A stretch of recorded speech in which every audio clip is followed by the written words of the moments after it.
So tired, the sea.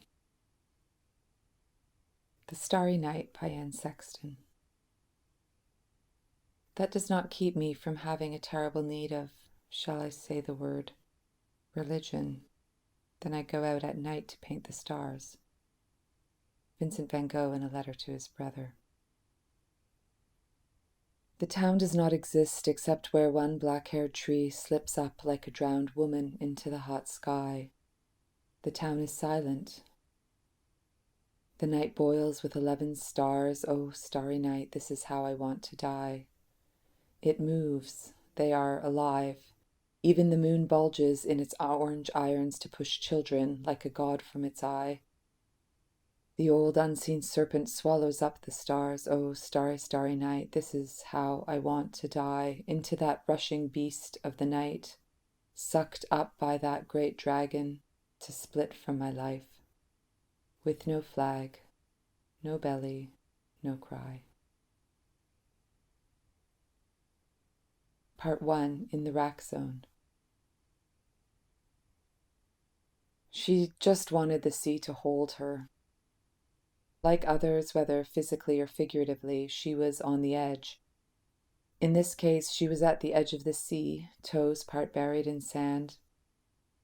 In front of her, the feral logs were turning, lolling in the ecotone of ocean and terra firma. In, out, out, out, in, out, out, out. She could tell from their scarred and bolted surfaces that these logs were once things that held other things. They were once held together, and they had held other things together. Now they were spinning out their futile rhythms on this beach of stinking seaweed and plastic, polished pebbles and rope and pitted clam shells and the footprints of all the other ones with whom she was caught in the rack. The rack zone, or the shoreline, is a meeting place. It's a place where things are carried from somewhere and carried to somewhere else, where many bodies jostle to eke out a living, or where others just give up. It's where the resilience of some is truly astounding, even if their resilience is weaponized against them. The rack zone is a place of refuge, but also a place that does not want to house us all equally. Any way you cut it, living in the rack zone is rarely easy. Some bodies are spinning like those feral logs, others washed out to sea. Still others, bearing witness to all the washings out. The ice cap melts and the Amazon burns, but no matter how hard we pull, we cannot press a pleat into the planet's surface so that the now gushing glacial waters might soothe that scorched earth.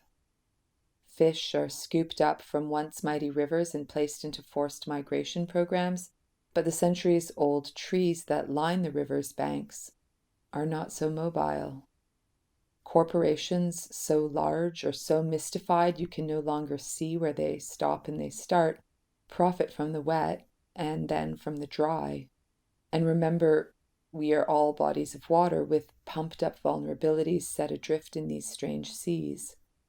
So cops run DNA tests on cigarette butts to target protesters. Children are separated from parents and put in cages. New pipelines are approved while refugees set themselves on fire, and we stopped keeping track of the shootings a couple of years ago. Me Too now sounds like someone clearing their throat, and no one much notices anymore. Writers try to stay relevant by making a poetics of such lists. While this was not all hers to hold, and while she knew that others had been weighted down by these violences long before many of them had even brushed her skin, her arms were nonetheless aching. In the rack zone of the Holocene, she was just so very, very tired. What was to be done? Rescue remedy, nighttime formula, valerian tea, no caffeine or backbends after 4 p.m., put the lights on a dimmer, an orange filter on the computer screen. She took melatonin when she traveled, and soon she was taking it every night.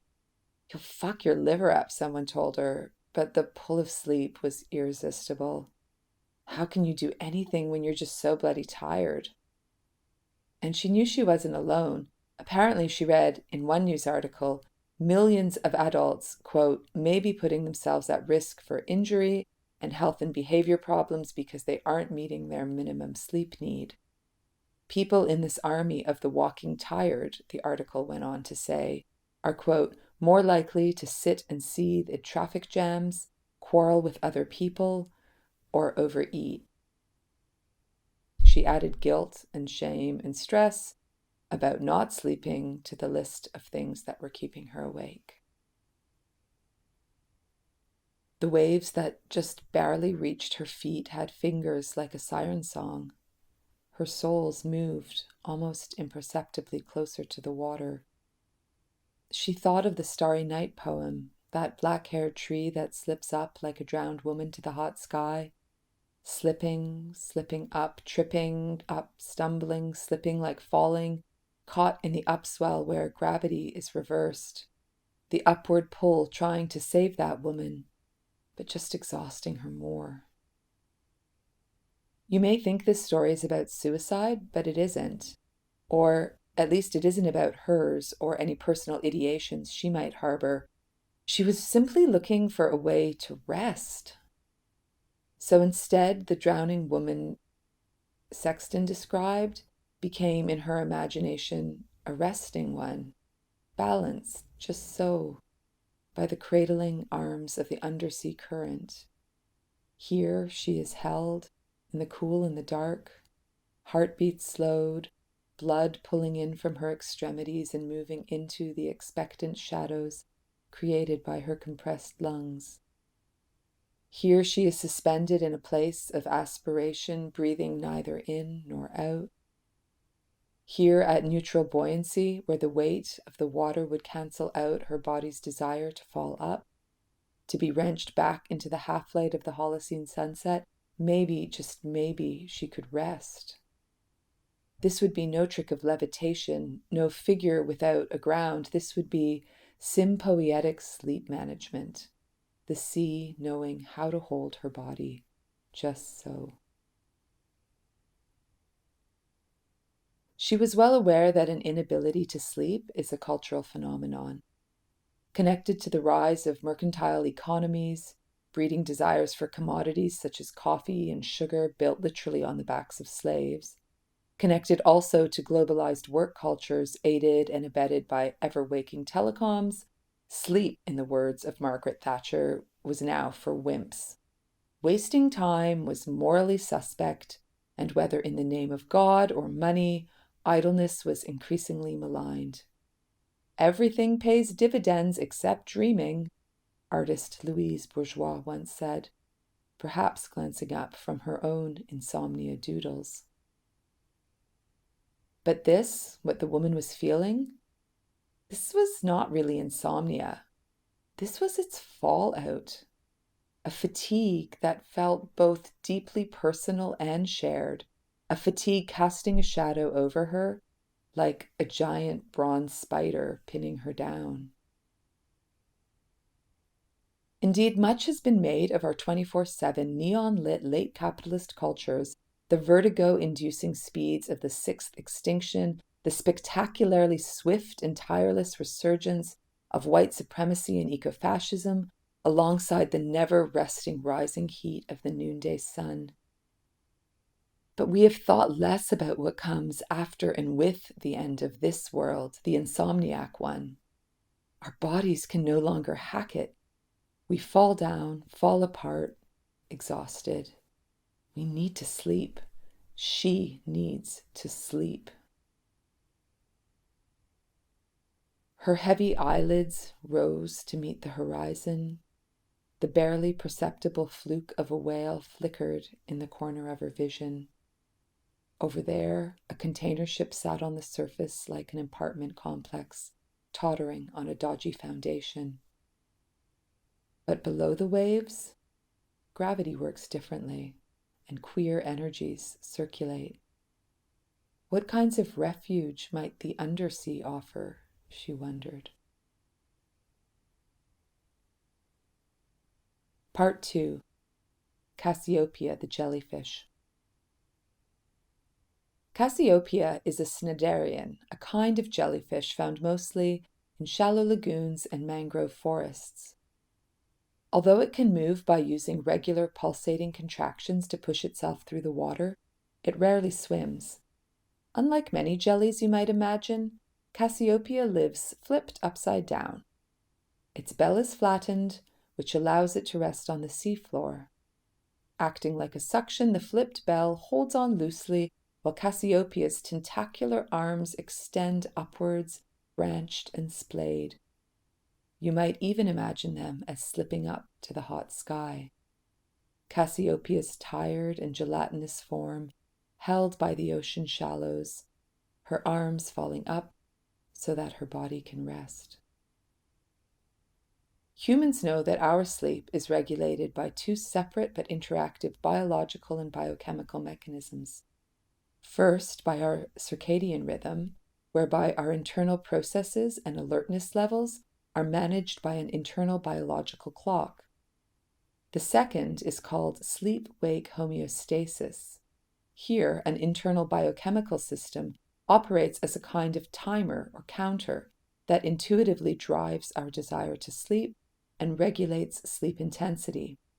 This two-process model of sleep-wake regulation, first proposed by Swiss sleep scientist Alexander Borbély in the 1980s, those days of 24-hour party people, can be partly accounted for by individual genetics. But our ability to slumber is also affected by food, drugs, the temperature around us, what we eat, when we eat, naps, stress, exercise, daily schedules, alarm clocks, and other distress signals. Western scientists used to think that only those bodies with a brain, or at least the ganglia of a central nervous system, could do something called sleep. But upside-down Cassiopeia suggests otherwise. Not necessarily related to her particular orientation to the seafloor and the sky, this cnidarian displays the key behavioral characteristics of a snooze-like condition. Monitoring of Cassiopeia pulsing activity for consecutive days and nights revealed behavioral nighttime quiescence that is rapidly reversible, as well as a delayed response to stimulation in the quiescent state. Moreover, when deprived of nighttime quiescence, Cassiopeia exhibited decreased activity and reduced responsiveness to a sensory stimulus during the subsequent day, consistent with homeostatic regulation of the quiescent state.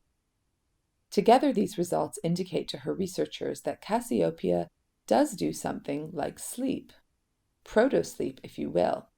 This supports the hypothesis that sleep arose in the metazoan lineage prior to the emergence of a centralized nervous system. So, why does it seem that so many of us have lost the hang of it? Food, drugs, the temperature around us, what we eat, when we eat, naps, stress, exercise, daily schedules, alarm clocks, other distress signals. The temperature around us, stress, other distress signals. Fatigue rolling in and out with the waves. Part 3. So tired, the sea. For although she wanted the sea to hold her, she hadn't at first noticed how very tired the sea was too. Breathless, heating up, increasingly acerbic, sometimes in some places sluggish, unable to get up to much at all, other times in other places aggressive and agitated, unpredictable. What might it mean to think of the sea as a body of water that also needs to sleep? This is, of course, a ridiculously anthropomorphic question.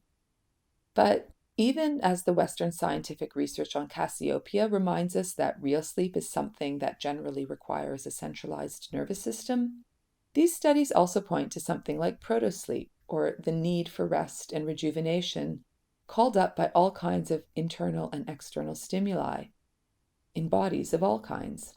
So think of a field that lies fallow for a season or two. the nudity of deciduous trees in winter, or even the calm before the storm. Given all that we have asked it to bear, it would be reasonable to imagine that the sea would also be fatigued. If our homeostatic sleep response is affected by things like alarm clocks, we might consider the almost permanent distress signals circling in the deep. Low-frequency active military sonar emitting sound pressure of 120 decibels over vast distances, a level that would damage our human ability to hear, while mid-frequency sonar above 235 decibels sounds to the ocean like a rocket blast-off. High-intensity sonar and seismic waves snake along the ocean floor, seeking oil and gas, while background noise from commercial shipping traffic in the ocean doubles every decade. Who or what could get any rest at all in that racket? Or what about what we feed it, all that detritus of our quotidian desires, antidepressants and automotive oil, fertilizer and animal fat, flip-flops, car tires, rubber ducks, plastic bags? As evidenced by the great garbage patches, the benthic rubbish dumps, the outbursts of E. coli, oil slicks, blue-green algae, and red tides, the ocean's metabolism is struggling to keep up. Still thought of as the ultimate carbon sink, the sea is becoming too tired to even carry our carbon anymore. And we make the oceans remember so many secrets that we would rather forget. Shipwrecks and sailing disasters, sunken bombs, airplanes mysteriously disappeared from the radar, all consigned to the oblivion of the benthos. To these lists we have to add the scuttling of human bodies. Slaves of the Middle Passage, contemporary asylum seekers, humans made inhuman by the decision to leave them to their fate, to refuse and even prohibit rescue. These burdens do not go away. They remain circulating in the water as what Toni Morrison referred to as residence time, remaining in suspense in perpetuity. Surely it would not be surprising if these hauntings were also troubling the sleep of the sea. And as if that weren't enough, we make the sea carry all this with an increasingly compromised respiratory system. We are literally sucking the life out of her under conditions of hypoxemia, that is, when oxygen levels in our blood are depleted. Humans can experience deep fatigue. So why not the sea? Even small changes in sea temperatures dramatically affect the behavior, reproductive patterns, and movements of ocean creatures, which has reverberations up and down ocean food webs, affecting oxygen levels in turn, and the sea struggles to breathe. While in the last 50 years, overall oxygen levels in the world's oceans have dropped by an average of 2%, in coastal zones, hypoxic conditions have increased far more dramatically. Dead zones in the ocean where oxygen is almost or totally depleted have quadrupled since the 1950s. With nowhere else to dump all our desires, we ask the sea to hold so much. One response to the deeply fatigued sea, and one we need to take seriously, would be to pull back from all the ways that we poke and prod this beleaguered body. Refusing to treat the sea as the great drain to a mythical away might finally let it get some rest. Go away, go away, go away. I am reminded here again of those upside-down jellies telling their secrets of proto-sleep to the technicians in the lab. To get them to talk, as it were, the Cassiopeia were pulsed and prodded, dropped into PVC pipes, deprived of nutrients, inundated with nutrients, exposed to constant light, and then kept entirely in the dark. All this to learn that they also needed to sleep. It seems like one adequate response, then, is to leave the sea be. But alongside the impracticality of this utopian suggestion, there is also something far too lonely about this conclusion. Even if the sea does not want to be kept unbearably awake, this doesn't mean that the ocean doesn't want or need any company. The sea is nothing without all of its companion species. It is made and sustained by all kinds of lively bodies and forces. Instead of solitude, maybe what it needs is communal support. She just wanted the sea to hold her. But what if the sea just needed to be held too? This would not be hospice care. In one way or another, the sea will definitely outlive us all. But this would demand a different understanding of fatigue as something that could be permitted, as something that might elicit a kind of mutual attentiveness and reprieve. What if, then, fatigue were understood as an ethical and political affect, fatigue not as an index of pitiable weakness, nor as something to be overcome in order to maximize production, not something that needed to be fixed or cured, nor as something that could be entirely avoidable? What if fatigue indexed a state where we were neither pushing too hard nor giving up entirely, but rather asserting that an inalienable aspect of making different kinds of worlds is being tired? What if the need to rest were rethought as a starting point for communal response and responsibility? Part 4. The Hot Night Sky. Darkness signals to our bodies that it's time to rest. Darkness is not a space of nothing, but a time of intense activity that, ironically, is effective only because it's largely obscured. This is the oblivion we crave, writes sleep historian Ellered Summers-Bremner. In these ways, sleep is not a waste of time. It's part of a nocturnal liveliness. And the night and the moon and the stars, all of these have their own cycles and rhythms too.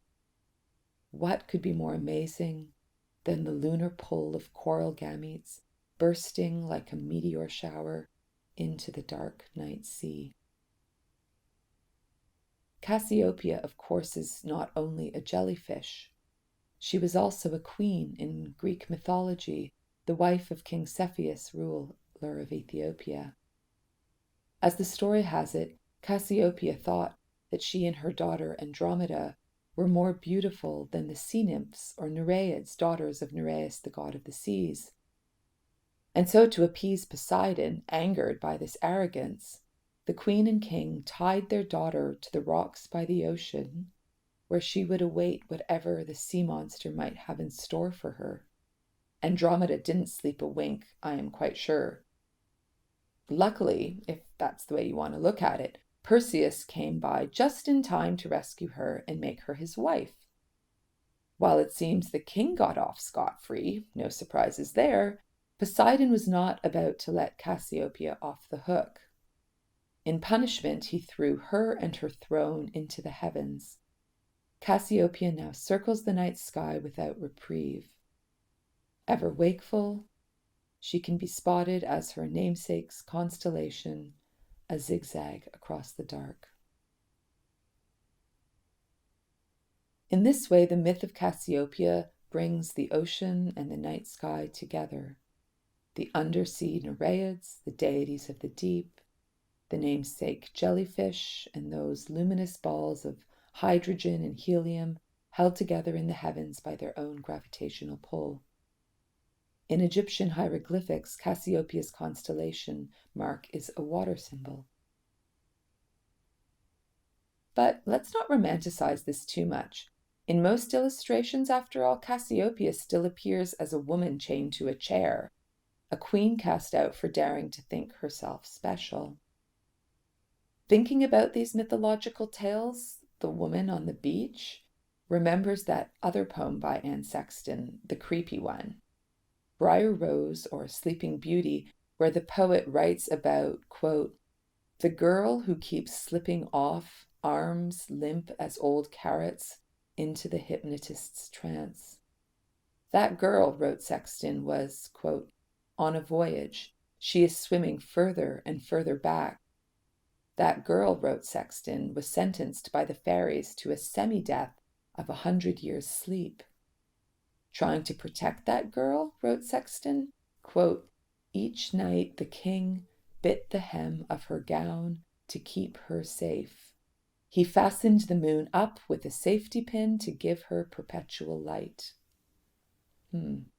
How her homeostatic sleep-wake regulation struggled against that one.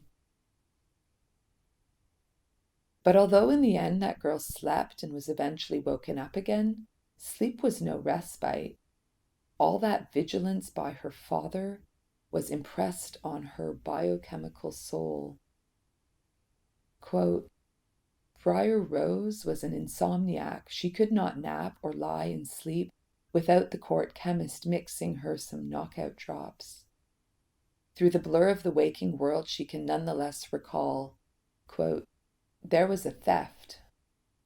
That girl tells us, quote, I was passed hand to hand like a bowl of fruit each night, nailed into place. She tells us of men bending over her bed, one, quote, circling the abyss like a shark. He was thick upon her, she tells us, like some sleeping jellyfish. So, no big surprise that sleep no longer comes to her. Like Cassiopeia chained to her chair in perpetual wakefulness, there was a theft, it seems, in both cases. The woman on the beach still stands in the rack zone, ocean fingers tugging her toes.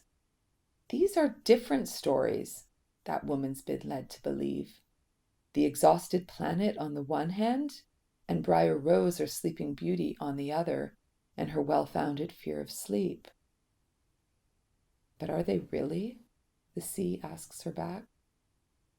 When Louise Bourgeois sculpted Sleep 2 from marble, it looked an awful lot like the head of a penis. The question rolls back down the beach, swallowed by the waiting tide.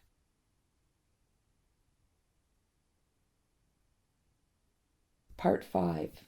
Sea otters, giant kelp, and sleep sympoiesis. Where were all the others?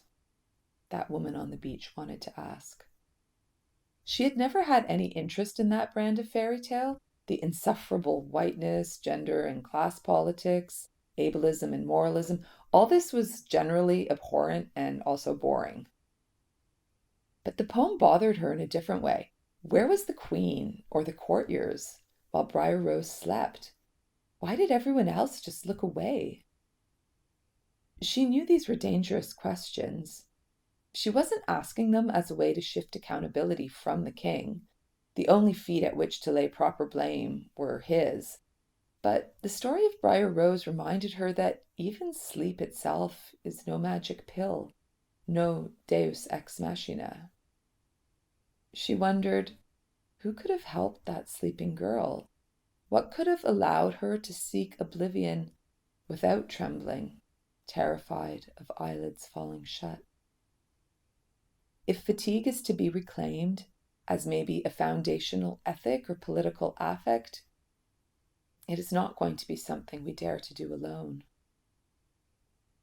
The woman at the edge of the sea recalled one of the first times that heavy fatigue had hit her. It was a long time ago, after the birth of her first child. No amount of snoozing could relieve the crush of postpartum exhaustion, so the naturopath gave her kelp. Can you picture it swaying there? Brownish green blades, undulating in its surrounding blues, tangled like a noose of star sent to guard an eroding planet.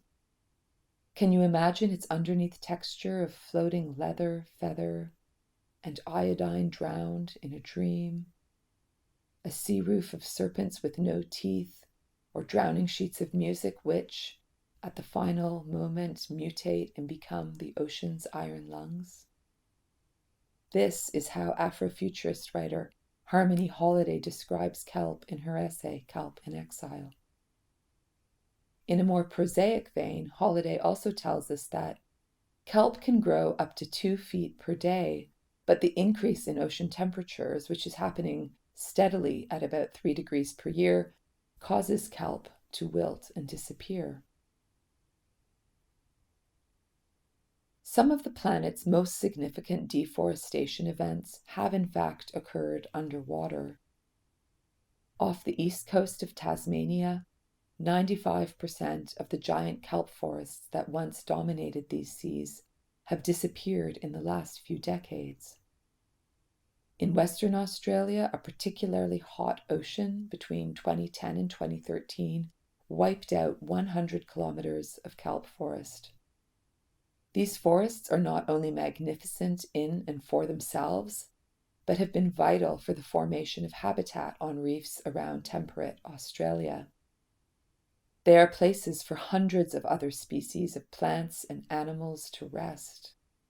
As described by Emma Lee, a Trawlwee woman from Trebukuna country in northeastern Tasmania and an Indigenous rights and land management expert at the University of Tasmania's Centre for Marine Socioecology. As she puts it, I see those kelp forests like the arteries and veins in our bodies, our women's bodies, and when those forests are gone, I know I'm going to feel that loss within my own body. In the absence of many kelp forests, urchin barrens emerge.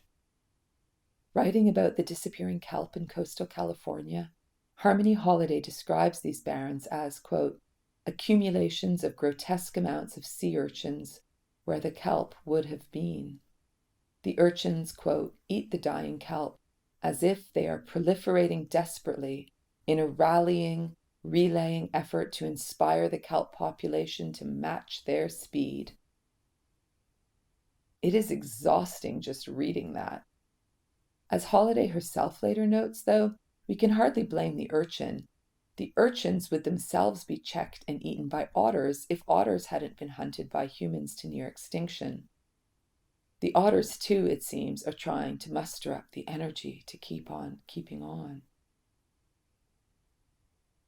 This talk that you're listening to now was actually born entirely from a singular image. A sea otter, having spun its densely furred flesh at the ocean's surface, slumbering on its back, embraced by a giant kelp frond tethered to the seafloor to keep that otter from floating away. Night falling, moon rising. This was a lesson in sympoietic, cross-species sleep management. In some ways, kelp help out a fatigued ocean, too. Kelp is the planet's best organic source of iodine. It protects the metabolic functions of both our human bodies and the sea. It helps stave off the damage of radiation's poison light. In Holiday's words, kelp is thus a key player in the, quote, symbiotic and always fluctuating relationship between hormone health, metabolism, and light waves. Protecting us from bad light, it can, quote, help temper some of the distressed radiance of our machine age. Bodies of water of all kinds get a rest. But what supports the kelp? Pollution, warming oceans, poorly treated sewage. The undersea forests are being pummeled by all of these. Off the coast of Sydney, in places like Little Bay and Coogee Beach, Dr. Adriana Verges and her colleagues at Operation Crayweed have attached biodegradable mesh substrates where this vital species can regenerate, and in many places these seagrasses now flourish. Multi-species symbiosis is also cyborg. Full disclosure, the crayweed transplanted to those mesh supports are actually having lots and lots of sex. But I am sure they will need a good sleep afterwards, too. Bodies are not self-sufficient, zipped up in some diverse suits of skin. If imagining the sea as a body, however anthropomorphized, can help us understand the fatigue of the sea, what might it mean for us to imagine ourselves, our human bodies of water, as more oceanic, whole ecologies, made up of component bodies, supporting systems, where the borders of our sovereign selves need to be dissolved? This is not only an ontological question of what a body is, or even of what a body can do. It's a question of care. We need each other. We are nothing without each other. Opening to vulnerability, relying on each other, we might help hold each other's fatigue. Part 6. Hold on.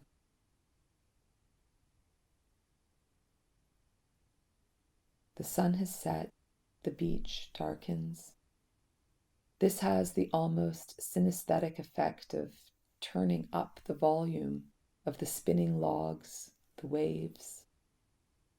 The world is always louder in the dark, the contours of one's own body becoming softer, more permeable. She is not alone. Her own heartbeat syncopates with the pulse of jellyfish bodies in other seas, lapping at other shores. The sky is alive.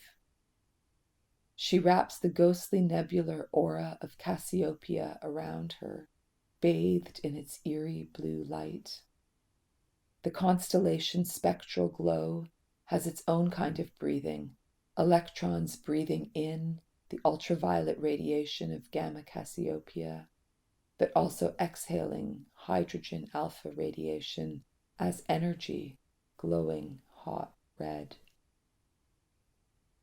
These celestial bodies are both unfathomably long ago and also now, and these stars are held by this deep time sky that splays as shelter across the sleeping otter, held by the kelp, held by the sea, held by the seabed, which also holds the Cassiopeia, its arms falling up into that boiling deep time sky, while it settles in for a period of something like sleep.